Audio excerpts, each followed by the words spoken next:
So it's a real pleasure to be here this evening, and the first thing is that I have a disclaimer. So I'm the co-founder and medical director of Tickit Health, but I wouldn't be here without my son, Daniel Penn. So just to sort of put that into a bit of context, I'm a zebra. Which person do you know who, after they'd had a sort of a fairly satisfying professional career and were aiming towards retirement, decided that they were so passionate about something that they would start a startup company? So as a woman co-founder and at where I am, I do find myself in a fairly unique position. And so when I was thinking about this idea, my son, who was at the time 24, came along and he said, "Mum, this is a terrific idea, but you'll get nowhere without me." And you know what? He was totally right, and we've had a really fantastic journey together. So I thought I'd start by talking about I'd speak tonight about the 3 big steps that have helped us along the way, and what I've found to be most important. So I think the first step is that I came from a place where I was deeply embedded in understanding and loving the problem that I was going to solve. So having that deep knowledge of healthcare was really helpful and helped me articulate who the players were in the field and the context in which I was going to be working, and also the problem was really clear. And the problem was that the science of medicine was very good, and there was lots and lots of research and work done about the science of medicine, but actually the communication in medicine was really failing and poor, and lots of people weren't getting the care and treatment they needed because of communication. And so that was the first step in creating an idea of what the pain point was to move forward.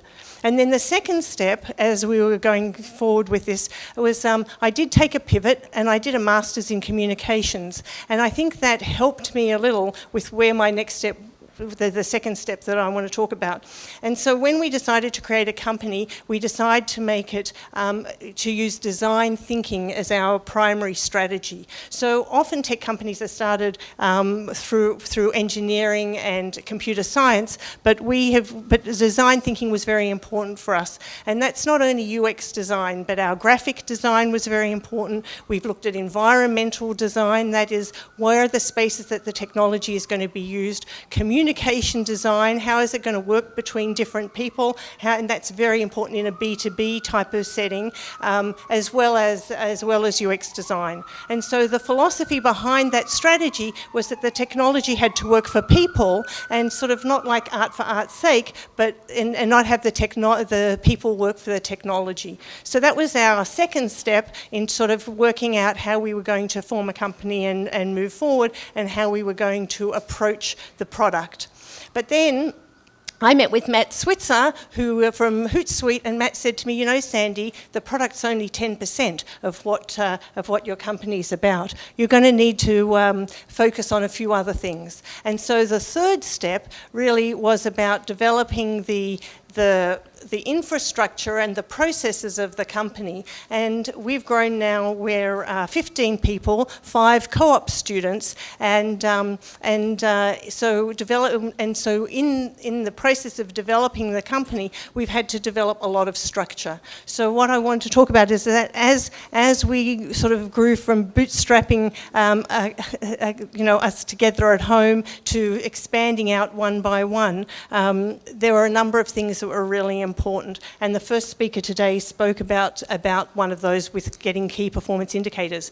But what we needed to develop was processes. Incredibly boring, but incredibly important. Where can we find those files that we need, and where are they hidden, and why have we got 10 copies, and how are we going to make sure that we have the right material at hand?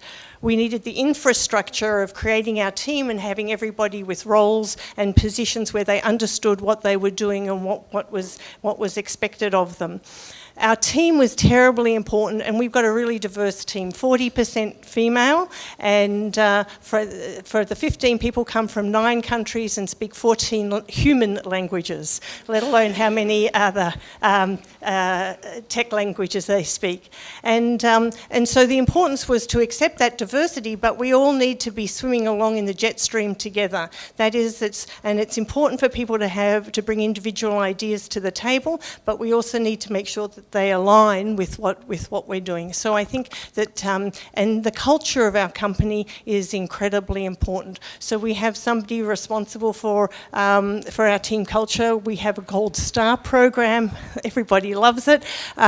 Very simple, and so culture and fostering those relationships has been very important. And then lastly, with bringing together all of those processes to celebrate our successes and to have realistic goals and make sure that things are feasible. So I think that what I just wanted to speak about was those 3 steps, going from an idea and the very last thing was what's also been very important for us is our mentorship. So we were lucky to be in Mars program that's based out of Toronto, and now we're part of Hypergrowth here in Vancouver at BC Tech, and those relationships have been absolutely amazing for us, and we've learned and been able to gain so much from having that mentorship. So that's it. Thank you so much, Dr. Penn.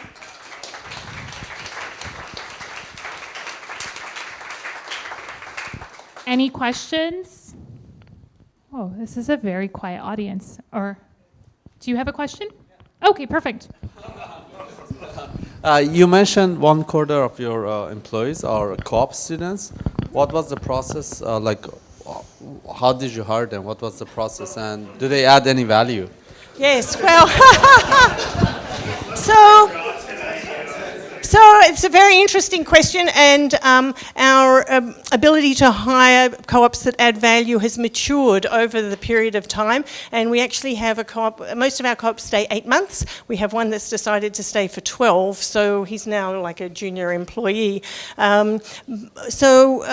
We've gone through UBC and SFU mainly, but we've also looked more broadly at other times. We've taken some students from Waterloo as well. So I think that the important thing, and I suppose that comes from part of my training in medicine where we had medical trainees, is you give people jobs that they can do, that are feasible, and that are going to help you, and that don't appear, and then you make them not appear to be too boring. And that's by breaking them up into pieces and acknowledging the work that they've done. They've become part of our core team. In fact, when they leave and when we have to hand over, we get a little anxious. Any other questions? Great answer. Thank you so much again, Dr. Penn. A warm round of applause.